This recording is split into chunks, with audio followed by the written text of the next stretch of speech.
If Republicans will show any backbone whatsoever, is to pass a war powers resolution to prevent any further military action. Okay, so Democrats are proposing to either impeach Donald Trump or to limit his military powers as a U.S. president. Many presidents have dreamed of delivering the final blow to Iran's nuclear program, and none could until President Trump. However, some Democrats are actually happy with Donald Trump and him taking out the nuclear program belonging to Iran. So we have a lot to dig into. Can Donald Trump bomb Iran? Did he break the law? Did he just start a war? We're gonna break this all down. Now, before we start the video, make sure to please like the video. It's the #1 way you guys are helping this channel, but it also helps others see the videos as well. Thank you so much.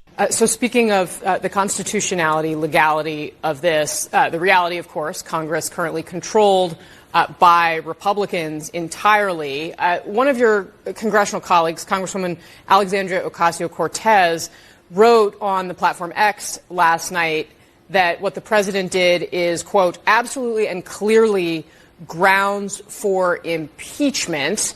Given the limited tools available to Democrats in Congress, do you think impeachment is the right move here? Impeaching Trump. We've heard this before many times. Now here's the thing. It's not all Democrats, but very prominent Democrats like AOC, they are saying what Donald Trump did, bombing Iran, that is impeachable. He is not allowed to do that as a president. No, Shadal, what about the War Powers Act? You don't have congressional authorization. You know how many drone strikes on foreign countries George W. Bush had? 51. You know how many drone strikes Barack Obama had on foreign countries? 375. He obliterated Yemen. He obliterated Pakistan. He obliterated Somalia. And by the way, that's a Democrat. His name is Shabbos Kastenbaum, and he's even pointing out, hold on, before we go in on Donald Trump, every president after George Bush, they were doing the exact same thing in higher numbers as far as a president invoking his military power to strike either a nation or a territory within a nation to take out an enemy component. But here's the big question. Can a president invoke his military power without congressional approval? And I assume that they will be discussing it at greater length there. But there was no notification to me, and more importantly, there was no notification, as far as I understand, to the Gang of Eight, to the Speaker, to the Minority Leader, to the Intelligence Committees. That is my understanding. It's obviously something that should be asked. But it's not just that he didn't get the authorization from Congress. It's unclear if he gave the standard notification. Okay, so just a quick reminder, the president is called the commander-in-chief for a reason. This is not a nickname. He actually is in charge of the U.S. military. Now, here's the thing. The president does have to notify Congress when he does strike another nation or a territory. However, the president doesn't have to notify Congress before the strike. He can do it within 48 hours after the strike. We've seen what a high bar there is to impeachment when one party in Congress, the Republican Party, is willing to work completely in lockstep with the president. I think the better remedy, frankly, is if Republicans will show any backbone whatsoever, is to pass a war powers resolution to prevent any further military action that is not purely defensive, that is designed to protect service members' lives, American lives, and our interests. That, to me, ought to be the most immediate step. So here's where things get interesting. The War Powers Resolution. This is the move in which Democrats want to take Donald Trump as far as passing this resolution against Trump. Now, if this gets passed, basically what will happen is that Donald Trump has to cease all military operations or campaigns against Iran. This also means if Donald Trump wants to engage in any other military campaigns against Iran, such as another strike on a nuclear component, he will have to go through Congress. So this is what Democrats now want to push as far as limiting military powers for the president. Some U.S. lawmakers got word in advance about the strikes on Iran, but the notification went along party lines. Sources say Republican House Speaker Mike Johnson and Senate Majority Leader John Thune got the early notice. The same applies to the top Republicans on the House and the Senate Intelligence Committees. But their Democratic counterparts were informed later, despite the fact that they all are usually briefed on major military engagements. Well, Senate Minority Leader Chuck Schumer is now demanding answers about the strikes from President Trump. Both chambers are expected to vote in the coming days on the limits of his war powers. Welcome to U.S. politics, because it turns out when it comes to the War Powers Resolution, there is no actual number as far as how many members of Congress does Donald Trump have to notify. Now, it's being reported that Donald Trump notified his top 8, and this is typically what a president will do. He will notify his most trusted leaders and his top 8 leaders, like the Speaker of the House, and he will tell them we are about to strike Iran. And we can actually see in the situation room some members of his top 8 around Donald Trump. Back their authority of war. Well, look, the Constitution is very clear on this point. Congress has the power to declare war. There is an act, a statute that's on the books, the War Powers Resolution. The Senate side has submitted a resolution. The House side has submitted a resolution. So there will likely be a vote on that in coming weeks. I look forward to hearing from the White House. We're supposed to get briefings from the Department of Defense this week on what exactly the nature of this threat was, why the operation was executed. Now, the other big argument is that Donald Trump started a war, and because he struck Iran, he has started a war. He did not get congressional approval. We did not vote on this war. Thus, Donald Trump broke the Constitution. Before we address that claim, I want to finish this clip. I will say, mind you, this was an expertly planned, professionally planned, and executed operation. I hope it was successful because Iran is undoubtedly a major world sponsor of terror, destabilizing force. When I was deployed to Iraq, we constantly took fire from Iranian proxies. I was in charge of the legal advisor of the mission on countering malign Iranian influence. And so I hope that we were successful in this mission. But this is where we lose control. Now that we've initiated this conflict and we're at war, there's no such thing as a war with Iranian nuclear program. We're at war.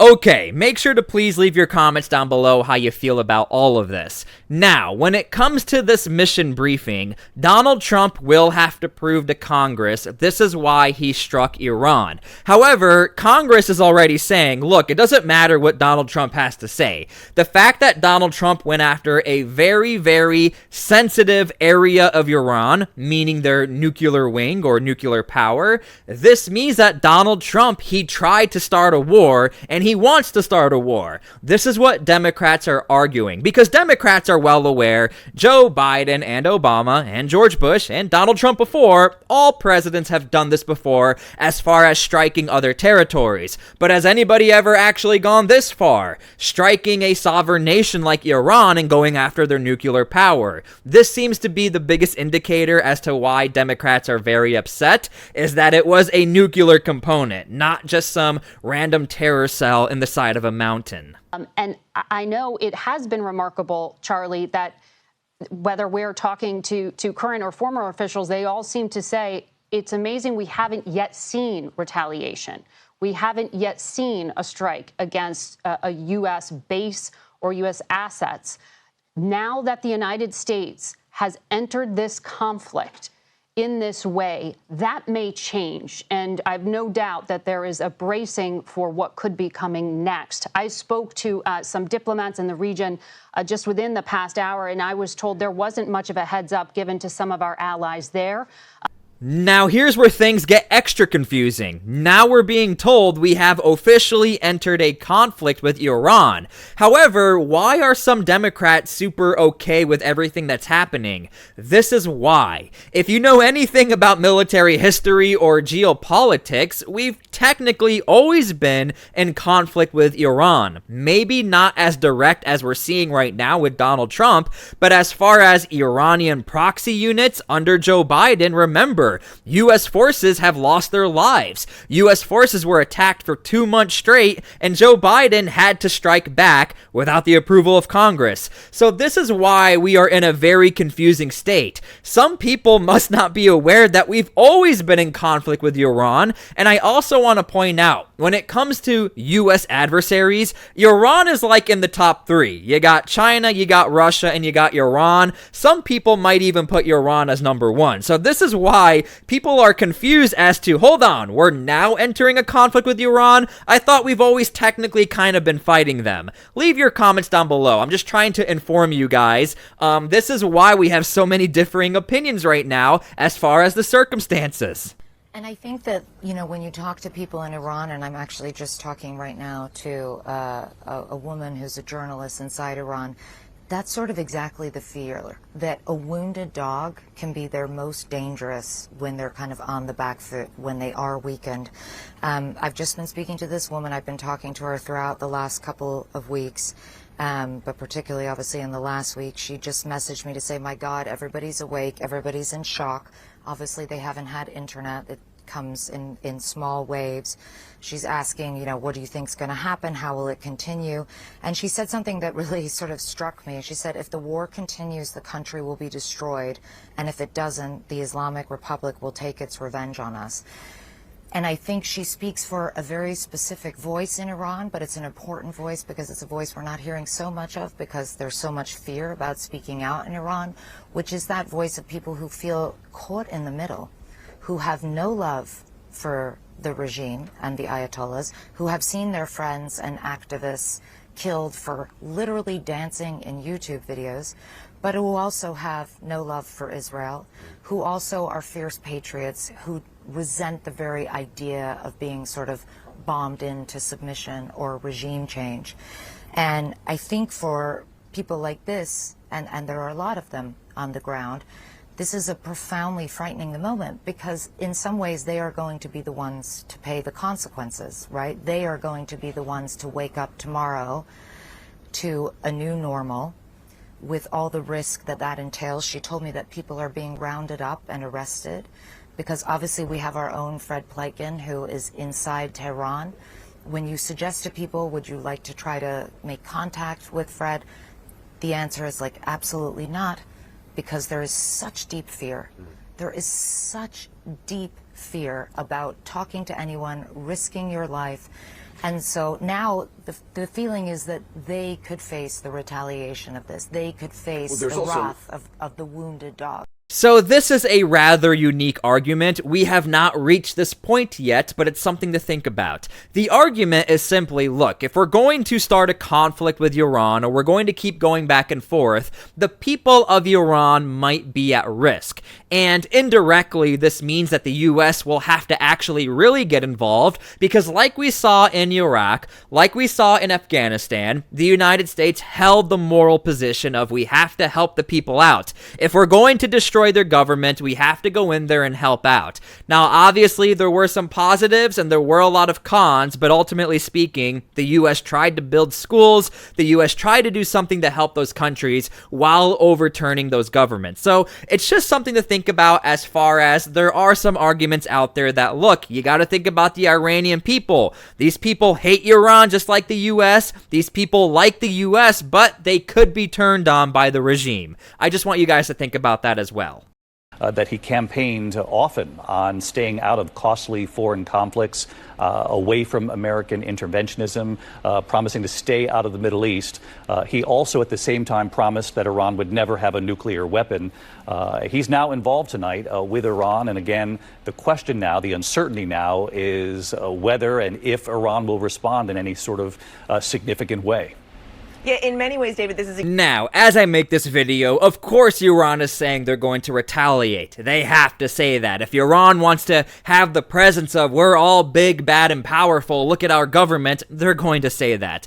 What they're going to do, nobody knows. But again, as I make this video, there are indicators that they want to do something. I predict something could happen in Iraq. I hope it doesn't happen, but under Joe Biden, and I'm just being honest here, Iranian proxy groups were going after U.S. military members with drones, mortar strikes, stuff like that for a while now, and we almost got kicked out of Iraq because there are pro-Iranian government officials who are saying, hey, we got to work together with Iran. The U.S. can leave now. The mission is good to go. Just something to think about. Anyway, I hope you guys learned something. I hope you guys enjoyed the video. We'll just have to wait and see what happens. As I make this video, it's Sunday. On Monday, we will get more answers. So make sure to please subscribe, please like, and we'll get some more information as far as this story is concerned. Thank you guys for everything. God bless, and we'll see you all later.